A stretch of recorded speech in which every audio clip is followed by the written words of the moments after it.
Hello everyone. In this video, I want to chat with you guys about the importance of adding indoor gardening supplies to your prepper pantry.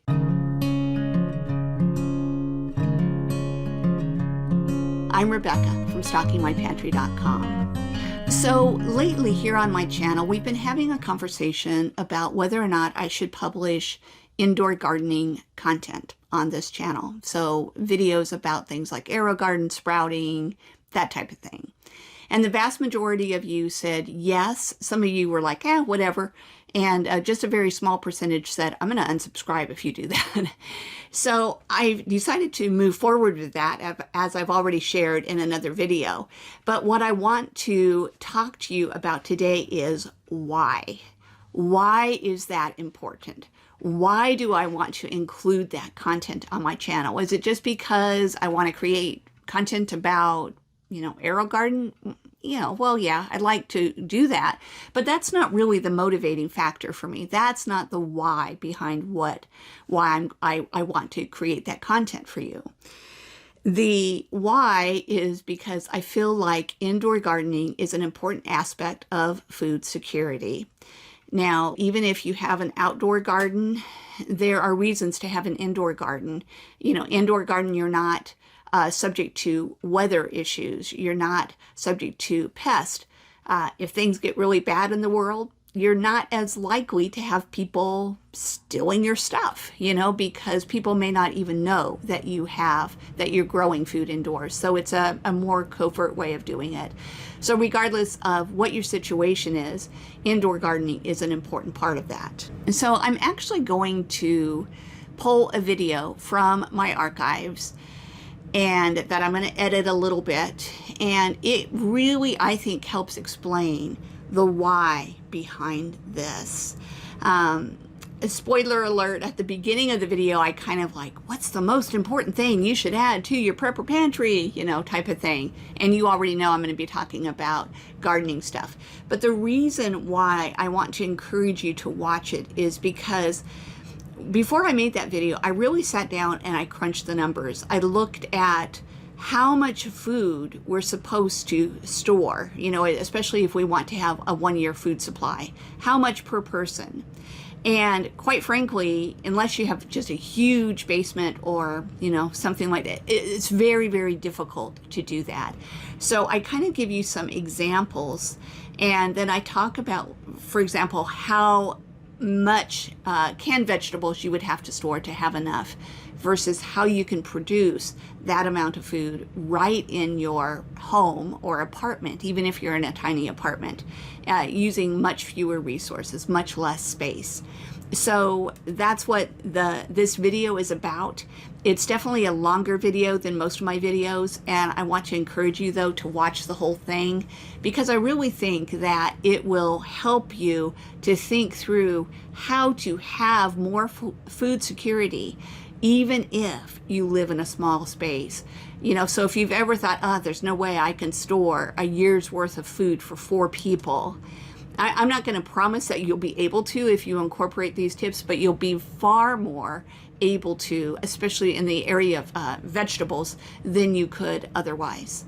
So without further ado, let's get into the video. Hello everyone. Today I want to chat with you about what I feel is one of the most important things that you can add to your prepper pantry. What I am coming to you today is from a perspective of someone who lives in a normal home or even an apartment or a condo and yet wants to be prepared particularly for food shortages or that type of thing.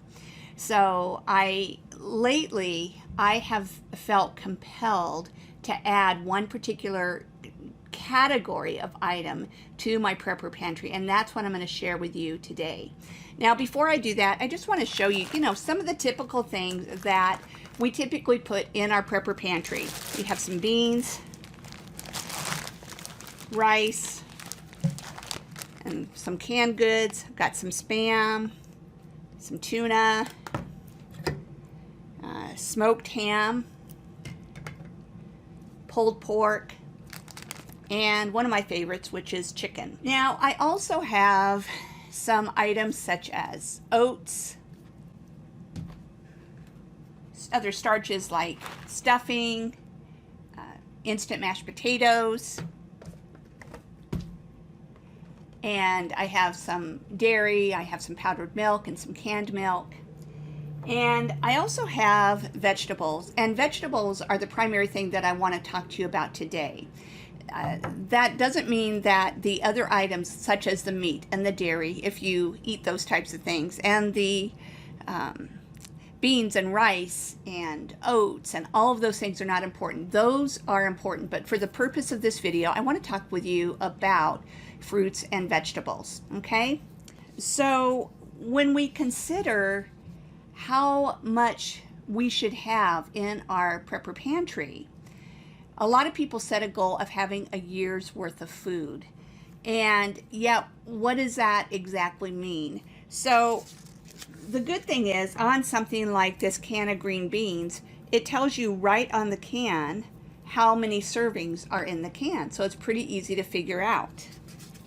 So we're going to start off by looking at the label. Now, according to the label on these green beans, there are 3.5 servings in the can, and they consider a half of a cup to be a serving. Now, if you look at pretty much any nutrition website, whether it's from the US government or medical websites or nutrition bloggers or anything like that, pretty much everyone considers 1 cup to be a serving. 1 cup of vegetables, such as these green beans, or I've got here corn and carrots. Any of those you would consider 1 cup to be a serving. In addition to that, people feel that you need 2 cups of leafy greens, your spinach, your kale, things like that, to equal a serving. And that's of raw, 2 cups of raw, okay? So once that you drain the liquid from this can, I'm going to say that it's more like 1.5 servings per can, okay? Not 3.5 servings. So you've got about 1.5 servings of fruit, or actually vegetables, in this can, okay?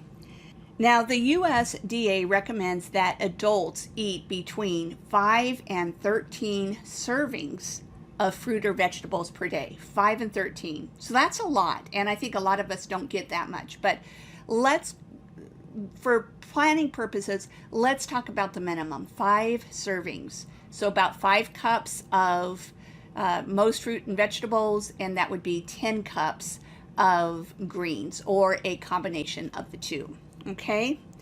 Now, let's assume that you want to store up 1 year's worth of food per person. So I wrote down the math here, and I figured out that you would need 1,216 cans of vegetables per person in your family for a year's supply of fruit and vegetables. Okay, so that's pretty daunting. 1,216 cans. Now, my situation is my husband and I are living in a small mobile home with my 90-year-old mom. We're here to take care of her. It's a 2-bedroom mobile home, and there's not a ton of storage space, so it's not at all realistic. In the future, we plan to live in a condo. After she passes away, we have a condo as or plan to purchase a condo as our retirement place. So either way, there's no way that we can have, per person, 1,216 cans of vegetables. Okay, so that is the particular problem. So the bottom line is, in my lifetime, there is no way that I would be able to store up that amount of fruit and vegetables. And I'm going to guess that most of you would struggle to do that as well. Let's say you have a family, you might want at least 5,000 cans of fruits and vegetables, and that's a lot. Now, what I just shared with you is one reason why I am a big fan of dehydrating. I do both canning and dehydrating, and I purchase canned foods and dehydrated foods. But especially considering my limited space, the confining amount of space that I have, I really like to focus on dehydrated food because it takes up a lot less space. So let's look at this can of dehydrated carrots and see how we do with that. So this number 10 can of carrots, on the outside it says that it has 40 servings. But let's look at what they consider to be a serving. They say the serving size is 1/4 of a cup dry, which is about 3/4 of a cup prepared. So they are figuring more generous serving size, but again, if we want to go with 1 cup equaling a serving, then this falls short of that. And even though it says 40 servings, it's really more like 30 servings for an adult, okay? So what this means for me is to have a 1-year supply of dehydrated fruit and vegetables. I would need to have about 40 number 10 cans for just me, for one person. And for my family of 3, myself, my husband, and my mom, we would need 120 cans. Now that's still rather daunting. It's certainly better than having to have, let's see, I wrote it down here. It's certainly more doable than 3,648 cans of vegetables, but it's still pretty daunting. Now, if you're feeling a little depressed right now, let me say that I can totally relate to you. And I feel depressed and overwhelmed when I look at the hard, fast numbers. Every time I look at the numbers that people say of what you should have on hand in your prepper pantry for a 1-year supply, it is just overwhelming and depressing because for me anyway, it's absolutely impossible. So now I want to get into something that has given me some hope as someone who's trying to build a prepper pantry. And it's why I now consider some of what I'm going to show you to be the most important thing that I can add to my prepper pantry. So in this box here, I have 480 sponges. They're these little sponges. I'll pop a picture of one up on the screen for you. And I use those in my Aero garden to grow fruit and vegetables. And this box is actually not full. This is the box that it came in. I just had it delivered and there was a ton of paper in it. So I'm just going to show you this. There's 8 of these size bags. They're not even a gallon size Ziploc bags. There are 8 of these. Each one has 60 sponges in it. So the bottom line is there are 480 sponges, grow sponges. This is growing medium for that I can use for an Aero garden. I actually bought it from another company and I'll put a link to it and a link to everything else in the description. So don't worry about that. But anyway, this is 60. There's 8 of them. There's 480 total. And it's about a little bit more than half of this box is how much space is needed in that. And by the way, you're going to hear some little background noise here and there. And I apologize for that. It's over 100 degrees today, or is supposed to be, and so the air conditioning is going to kick on periodically. And I have one of my Aero gardens growing, and it's really close to where I'm recording, and so you're going to hear some water run periodically, okay? And there it goes. Kind of sounds like someone's going to the bathroom, so just so you know, no one's going to the bathroom. It's just my Aero garden pumping some water in, okay? Now the amount of food that I can grow with each one of these sponges, you can see how little they are. The amount of food that I can produce with each one of these sponges, it depends on what I'm going to grow in it. So for instance, I might do a patio baby eggplant, which is a kind of a hybrid eggplant that does work well in the Aero garden. And it would probably produce around 40 to 50 little eggplants using this one sponge, this growing medium here, okay? I might grow a head of lettuce that I can do cut and come again and harvest from it for, let's say, a couple of months. So that would be eating off of a head of lettuce for a couple of months, okay? I might grow a small cherry tomato plant in this, and that cherry tomato plant might produce, let's say, 40 or 50 little cherry tomatoes. And that's, again, with this type of growing medium in an Aero garden. So, again, the amount of food that I can produce based on what I can grow with one sponge is going to vary. But I just kind of thought about it, and I decided that I could get about 4 servings of vegetables from one of these sponges. And I think that's a pretty conservative estimate. I could probably get more, but I'm going to figure everything out based on 4 servings. Okay, so with the 480 sponges that I have in that box, and again, it was only about half full, it represents about 1,920 servings of vegetables.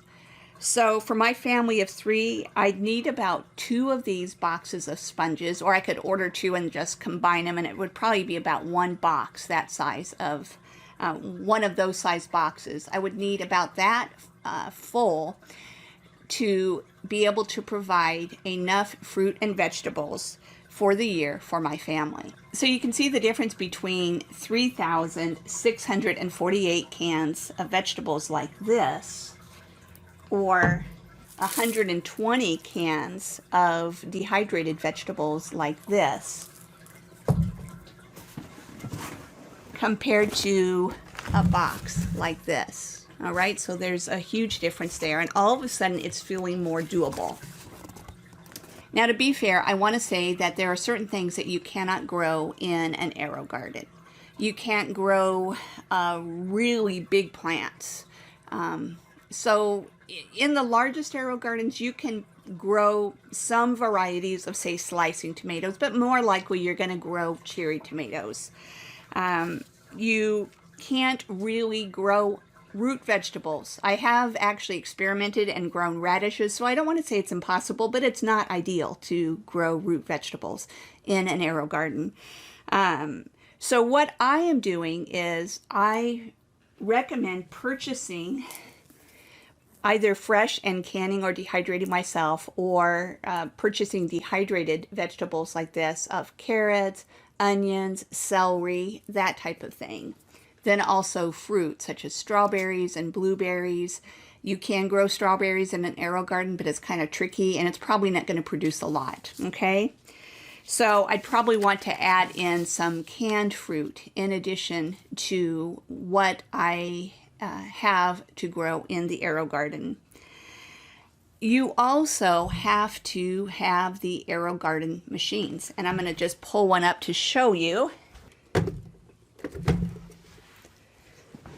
This is an aero garden harvest. It's one of the most common sizes, and it holds, you have these little baskets, and you put one of the sponges in a basket, and it has room for 6 sponges. Okay, so you have to have these types of machines. I actually have 3 different sizes of machines. Right now I have sprouts, which only hold 3 little pods. I have 6 sprouts. I have 6 of the harvests that I just showed you, and those each hold 6 sponges. And I have 3 bounties that hold 9 sponges, and also have a much higher growing height, so I can grow a bigger variety of food in them. So those are necessary. You also need to have some nutrients. These are aero garden nutrients. This is 1 liter. And I figure I would probably need about 4 of these to grow the food that I want to grow for my family over the course of a year, maybe even 6. But these don't take up a lot of space. So you do need to have the sponges, these little baskets, which also don't take up much space. And obviously you need seeds, which don't take up much space. You need the gardens, and you need nutrients. Now, one thing that I do want to say about that is that while you need the gardens, where I live now, I do not have a dedicated space for my gardens. A lot of people put up shelving and just have several units on a shelf. I don't have any place in my home to put up a shelf. You know, as I mentioned, my husband and I live with my 90-year-old mom. We moved into her place to help care for her, and as is typical with most of us, we fill up our homes with our stuff. And so I haven't had dedicated space, and yet even without dedicated space for my aero gardens, I have found room for what I now have 15 arrow gardens. So it's very possible to, just put them various places throughout the house. So as an example, I have one in my mom's bathroom. I have some on a little ledge that is pretty much useless space. I have some sitting on a piano. I have some on an end table and that type of thing. So I've just placed them various places. So don't feel like you have to have a dedicated growing space for your arrow gardens. Now, I do want to say that arrow gardens can be a little bit pricey, and when I first heard about arrow gardens, I was kind of put off because of the cost of them. And so if you feel that way, I can totally understand why you feel that way. Thankfully, as time has gone on, I have found ways to get both arrow gardens themselves and the supplies, such as these sponges, at a much lower cost. I mentioned that these are not actually from Arrow Garden. These are from a company called Park Seed, and they're quite a bit cheaper than the Arrow Garden sponges. I'm experimenting with some nutrients that are less expensive. I've learned how to buy the best prices for the Arrow Gardens themselves, and am doing that as well. So if you guys are interested in the future, I'll probably create a video about how to save money on arrow gardens. Okay, so now I want to go into another option that is a great option if you don't want to buy arrow gardens, you don't have the budget for them right now, or if you, like me, you want to do them combined with an arrow garden. And I'm really excited to share this opportunity with you guys, this option with you guys, because no matter what type of living situation you have, this option will work for you. You could be in a tiny apartment, no balcony, maybe not even any good natural light. You don't need grow lights. You don't need anything or much of anything to grow these. Now let me grab those for you. Okay, so let's see what's in this box. So in this box, there is this can. I'm going to put the box aside, and you can see that it's the same size as the can of dehydrated carrots, the large can from Augustin Farms. These are number 10 cans. In this can are 5 pounds of clover sprouting seeds. Now I use these for sprouting, and I also grow microgreens with them. And I'm not going to go into the huge difference between sprouts and microgreens, except to say that you usually harvest sprouts after about 5 days and microgreens at around 10 days. And microgreens are, of course, bigger. Now the good news is, I had mentioned that with the arrow garden you have to have nutrients. With microgreens, microgreens and sprouts, since they grow so quickly, all of the nutrients that you need are included in the seed. You don't need to purchase nutrients. So you have this can of seeds, and you can of course buy smaller cans. I like these because they're sealed. They will last at least 5 years sealed, be viable for at least 5 years when you haven't opened them. And when I do open them up, I put them into mason jars and vacuum seal those and only open 1 jar at a time. So a can of seeds like this will last me for a number of years. Now I do want to show you what is needed to grow the sprouts with that these seeds represent. How I'll grow what's inside of this can, and then we'll talk about the yield. So I have 2 different sprouters. I will probably get more in the future. This one has like this outer cup and an inner cup that I put the seeds into. I put water in them, and basically I rinse them twice a day for about 5 days, and then they're ready. Okay, so that's one type of sprouter, and I'll put a link to that and the next one that I'm going to show you in the description. The one that I really like using is this stackable type, and the reason is because in this one space I have 6 trays. I can grow 6 trays of sprouts in this one area since they're stackable. And so you can have, let's say, one little area on your kitchen counter and grow 6 trays worth of sprouts at once. And the way that I do this is I start a new tray every day. And so after about the 5th day or 6th day, depending on how long I want to let them go, I have a fresh tray ready. So basically every single day I can have fresh sprouts available, and just in this amount of space. And each tray I can grow about 3 cups worth of sprouts, so about 1.5 servings. Okay, so let's talk about how much food that you can produce from this 1 can of seeds. Okay, before I do, I just want to remind you that this can of the same size, this can of carrots, produces about 30 servings of vegetables. Okay, so let's talk about what you can get, how many servings from the can of sprouts. Now, I just got this in the mail and I don't want to open it to measure how much, and so I'm going by memory of another time I purchased a can like this and poured them into pint jars and all of that. So don't quote me on the figures, but I think that they're pretty accurate. So going by memory, when I opened up a can this size of a different type of sprouts, but 5 pounds of sprouts, or sprouting seeds, I ended up with 6 pints, 6 pint jars that I sealed. Okay. Now, it takes about a teaspoon worth of seeds to grow one of these trays full of sprouts. Okay, so about a teaspoon of seeds. And in a pint, there are 96 teaspoons. Now, that is liquid, and there's a difference with dry, and there's a difference between imperial and UK and US and all of that. So I'm not going to be, I'm just kind of estimating here, but I'm using the figure of 96 teaspoons per pint, and there being 6 pints. Okay, so again, this is just kind of to give you a general idea. It's not going to be perfect. All right. So each teaspoon of seeds produces about 2 cups of sprouts or microgreens. I use these sprouting seeds for both sprouts and microgreens, and I get about 2 cups yield from 1 teaspoon. Okay. Now remember, with leafy greens, you need 2 cups of leafy greens, and I would put sprouts into that category. You need 2 cups to equal 1 serving. All right. So there is the potential for 576 servings of vegetables in this can. 576. All right.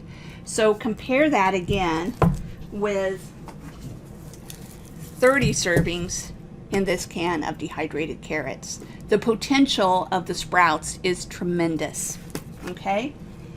And again, you don't have to have a lot of special equipment. You have a sprouter, you have the sprouting seeds, and you need water, and that's it.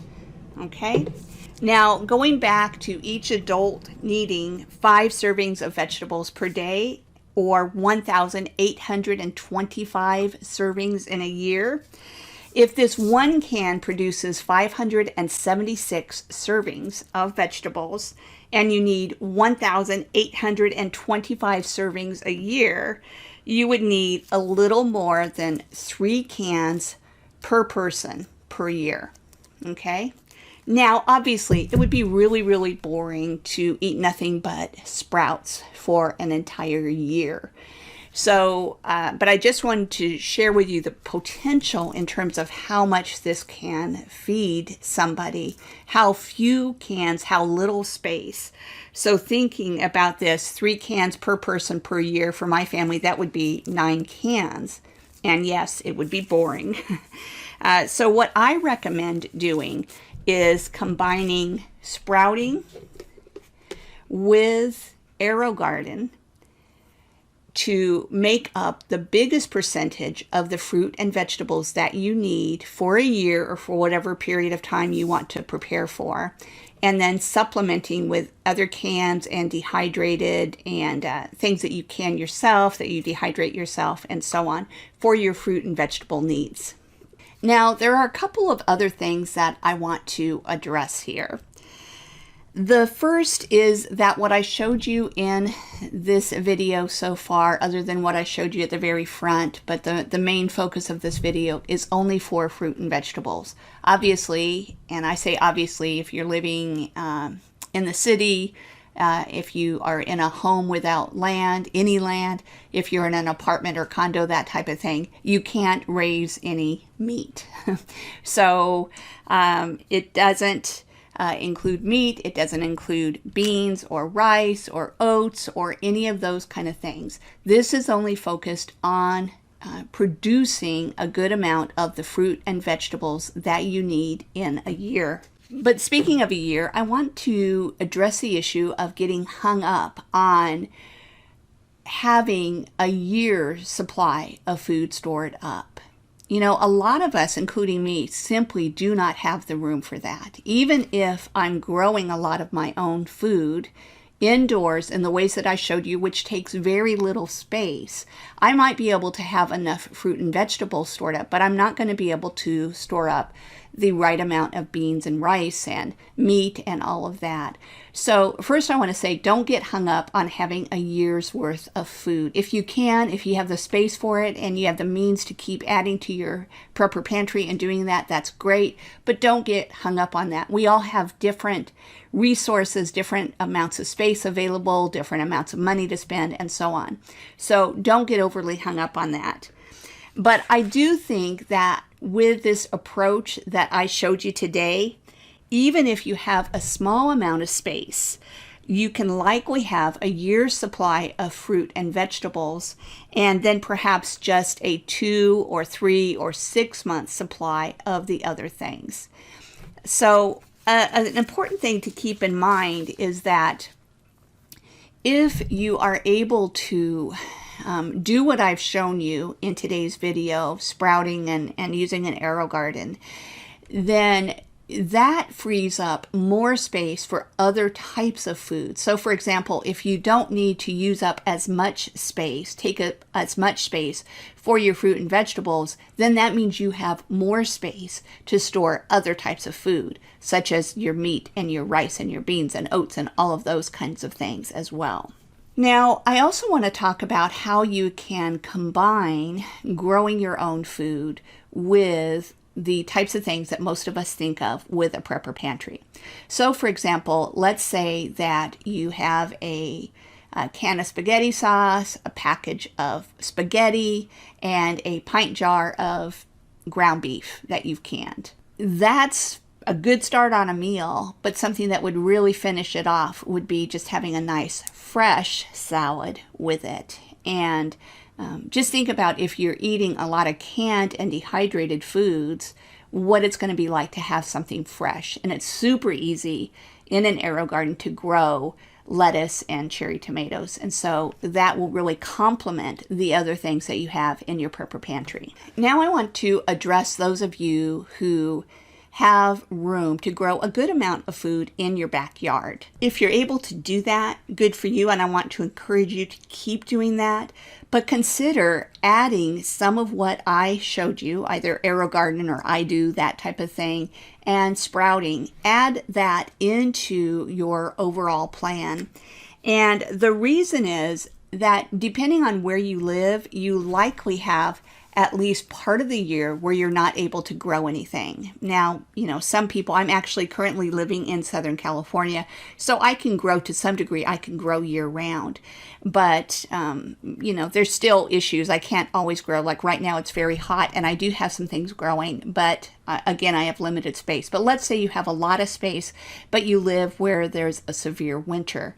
Maybe you only have a 6-month or 7-month growing season, and some things take a while to grow. So you might not be able to grow a lot all year round. You can only do it part of the year. In addition to that, I have also found that I get far more reliable yields from my aero garden and from sprouting than I have from my outdoor garden. Now, some of that could be lack of experience on my part.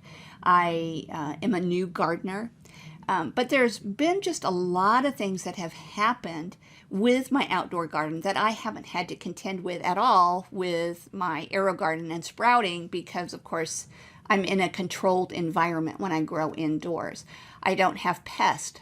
Weather's not an issue. There could be a blizzard, well, not where I live, but where I used to live, there could be a blizzard outside, or there can be extreme heat, which is a problem where I live. I have had issues with pests. I have some blueberry bushes, and I've seen birds flying away with my food, and so all of that happens if you have an outdoor garden. Whereas I have found with my AeroGarden and with sprouting and microgreens and all of that, my yield is pretty much guaranteed. So for example, I know if I use a teaspoon of seeds, of sprouting seeds, I'm going to get 2 to 3 cups worth of sprouts or microgreens. Okay, I mean, it's pretty much, it depends, of course, on the seed, and maybe if they're real old, they don't produce as well, and so on. But it's a very reliable thing, so it makes it really easy for me to plan. So as an example, I can say that I want 3 to 4 cups of greens every day for the smoothies that I make for my family. Actually about 4 or 5. And I make a green smoothie every day. I can sit down and know exactly how much I need to plant and exactly when it will be ready. And I can do that with the sprouting and with the AeroGarden because it's very, very reliable. And so if you are in a time where you need reliable yield, then I recommend doing an indoor garden in addition to your outdoor garden.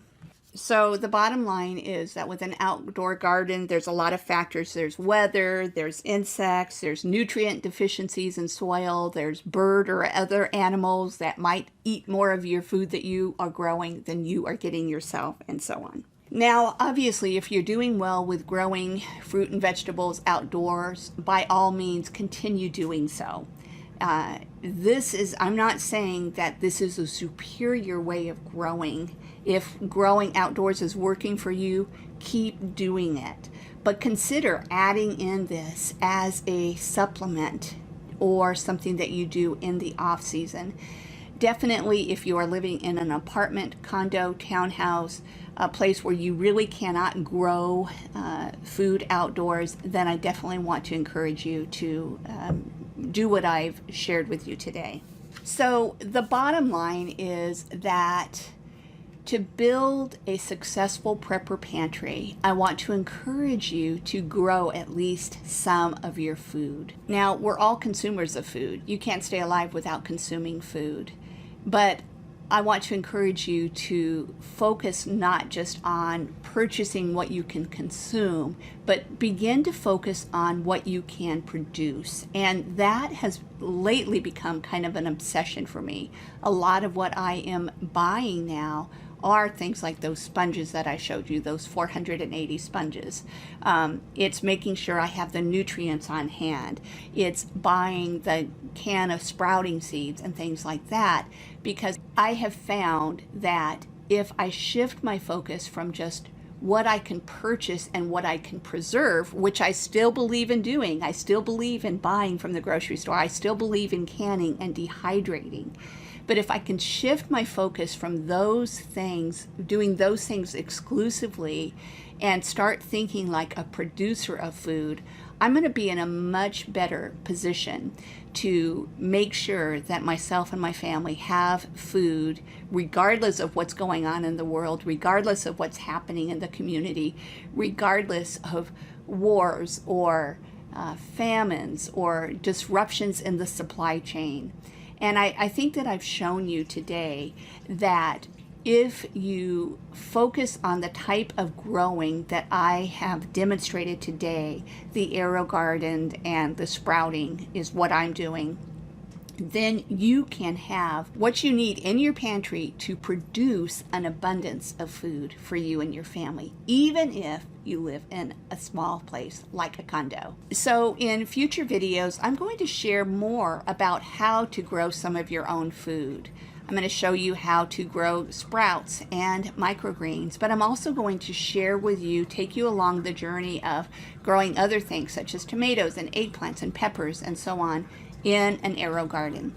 And so I hope that you will join me on that journey, even if you up to this point haven't thought a whole lot about growing your own food. So if you enjoyed this video, I would really appreciate it if you would like the video, and if you haven't already done so, if you would subscribe to my YouTube channel and click on that little notification bell so you'll be notified when I put out more content. I look forward to sharing with you about growing food, and I also look forward to continuing to create videos about preserving food through canning and dehydrating and pickling and so on. So these gardening videos aren't to replace the videos that most of you who know me and have been following me have come to my channel for. I'll still be doing those things, but I'm going to show you how much you can grow in a short period of time in your own home or apartment. Well, I love and appreciate all of you, and I wish all of you the best in building your prepper pantries, regardless of how you choose to do it. Until next time, have a great day, and I look forward to seeing you again soon.